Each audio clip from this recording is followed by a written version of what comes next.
Available blind zone steering assist gives your vehicle a firm, brief turn of the steering wheel to help avoid a potential crash with detected vehicles in the lane you're entering.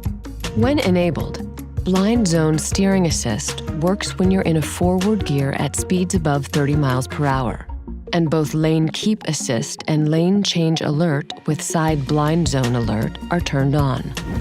It uses radar sensors and lane marking detection. If it detects you may be entering a lane occupied by a vehicle in your side blind zone, the system will use sounds, alert icons, and steering inputs to warn you. You'll see this amber lane keep assist icon on your cluster screen and a blinking lane change alert icon in the side mirror.